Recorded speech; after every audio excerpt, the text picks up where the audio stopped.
Familia querida, sabemos que la Semana Santa es un tiempo de reflexión, pero también para los venezolanos es un tiempo de disfrute, de relajación y más allá de hacer en esta oportunidad un espacio para que podamos conocer cuáles son esas propuestas turísticas, yo creo que también es importante hacer un espacio de toma de conciencia. Recientemente, en los carnavales pasados, se vivió una situación irregular bastante lamentable en el Parque Nacional Morrocoy y la idea es evitar precisamente este tipo de acciones, llamar a la conciencia no es solamente el disfrute, sino también el cuidado y la preservación de nuestros espacios naturales. Y por eso es que, bueno, hemos dispuesto este espacio para que usted pueda conocer cuáles podrían ser esas medidas. Así es, y bueno, para ello nuestra invitada de hoy, Vicky Herrera, ella es presidenta de Avavit y Conce Turismo. Bienvenida a La Tisana, Vicky. Gracias por la invitación. Bueno, justamente sí, queremos hacer esa toma de conciencia hacia los ciudadanos de que, bueno, podemos disfrutar realmente de nuestros paisajes turísticos, podemos disfrutar de nuestros espacios tan bonitos que Dios justamente nos dio para Venezuela, pero hacerlo desde el punto de vista de conciencia, preservando el ecosistema, porque no estamos solos nosotros como humanos, también formamos parte de un todo. Sí, se habla mucho de que Venezuela tiene atractivos turísticos, pues muchísimos, que son de tipo natural. Yo diría que la gran mayoría de los atractivos turísticos tienen que ver con naturaleza y en función de ello, pues lo importante de entender la cantidad de responsabilidad que hay cuando los utilizamos, cuando asistimos, cuando estamos allí, entender que es espacio de hábitat, es un hábitat donde hay especies de fauna, hay especies vegetales también y pues todo lo que en ese espacio convive es necesario cuidarlo, protegerlo, resguardarlo, hacernos guardianes de todo lo que hay allí para que generaciones futuras puedan disfrutarlo. Para entenderlo y saber cómo cuidar estos espacios, ¿cuáles serían las principales acciones del ser humano que más afectan e impactan en distintos ecosistemas? Pues hay muchas.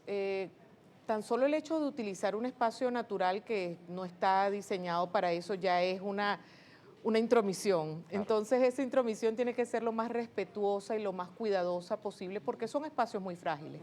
Entonces entender lo que hay allí nos permite de alguna manera también entender qué debemos cuidar.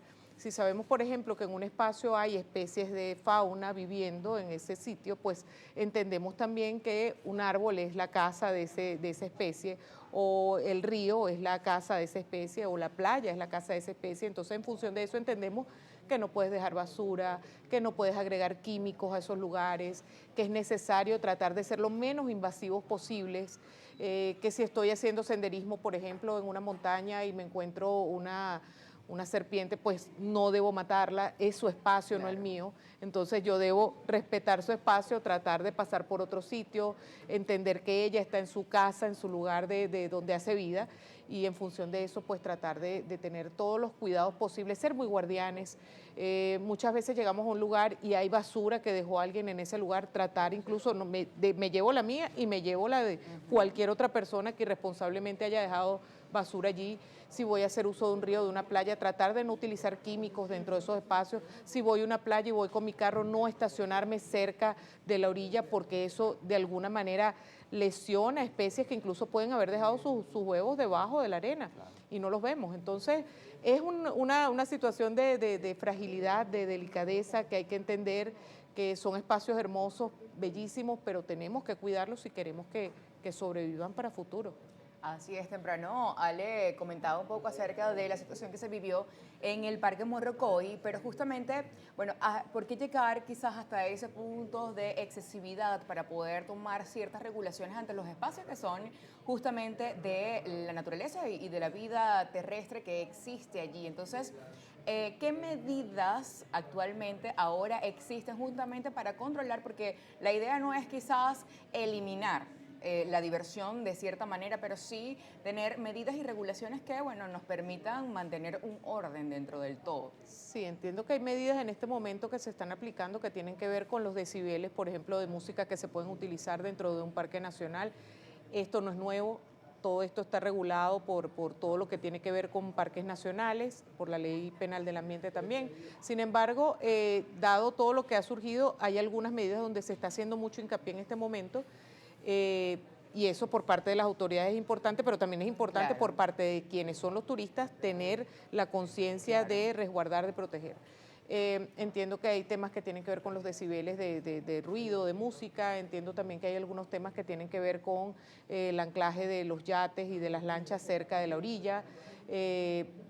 La capacidad de carga también es muy importante porque son espacios que tienen la posibilidad de recibir solamente una cantidad de personas, ya un exceso de personas ocasiona un daño por sí y pues hay que tratar de evitarlo, ¿no? ¿Habría penalización o alguna sanción de parte de la persona que no cumple quizás estas normativas? Entiendo que va a haber penalizaciones y sanciones, sin embargo yo creo que la mejor sanción es la conciencia, entender que si cuidamos y si preservamos, pues entendemos que no porque me vayan a sancionar no debo hacerlo, debo hacer lo que debo hacer porque es mi conciencia de hacer lo correcto. Exacto. Sí, porque mucho hablamos de verdad como venezolanos de lo bonito que es nuestro país, de los espacios que tenemos, pero también hay que cuidarlos, ¿no? Hacer honor a eso precisamente de esa manera. Ahora vamos a hablar un poco del turismo en nuestro país. Sabemos que la pandemia fue un espacio donde la naturaleza quizá pudo respirar, pero también afectó muchísimo diversas áreas como el turismo, por ejemplo. 5 años después, ¿cómo se ha ido reactivando? ¿Cómo está en este momento? ¿Es una fuente realmente de ingreso para las personas que trabajan o que viven del turismo? ¿Cómo podríamos ver hoy día el turismo en Venezuela? Yo creo que estamos viviendo un momento de oportunidad importante, un momento de organización también importante.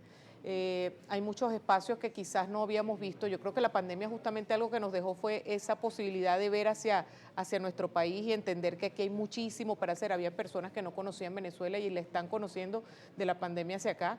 Y eso es importante, entender que hay muchísimo para hacer, hay muchísimo para mostrar.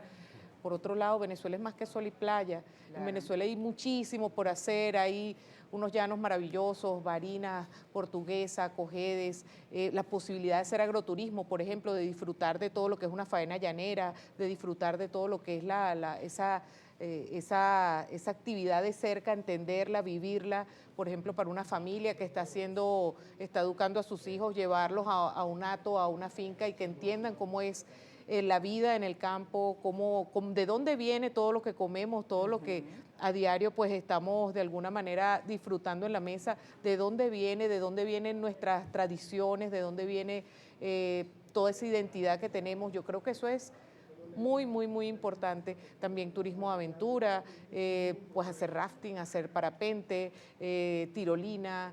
Hay tantas cosas para hacer en familia, para hacer en disfrute con la misma naturaleza y pues con los cuidados que deben tener, más allá del sol y playa que siempre nos lleva a todos pues por ahí. Me encanta ese mensaje y yo tengo una anécdota porque precisamente el año pasado la Tisana viajó hacia Margarita. Entonces podríamos pensar que el turismo es ir a la playa más popular del momento, disfrutar de la música que tienen los yates alrededor, pero tuvimos la oportunidad de hacer actividades que poco son conocidas. O sea, pudimos hacer senderismo para llegar a una playa hermosísima y eso precisamente está hecho por empresas o por grupos que ofrecen el servicio, que no es tan costoso y que al final creo que se puede adaptar y es algo distinto, es algo nuevo. Tuvimos la oportunidad hasta de montar a caballos por toda la montaña y llegar a la playa, o sea, una cosa maravillosa. Tenía que haber llegado yo un poquito antes de la Tisana para disfrutarlo. Hombre, la verdad es que sí.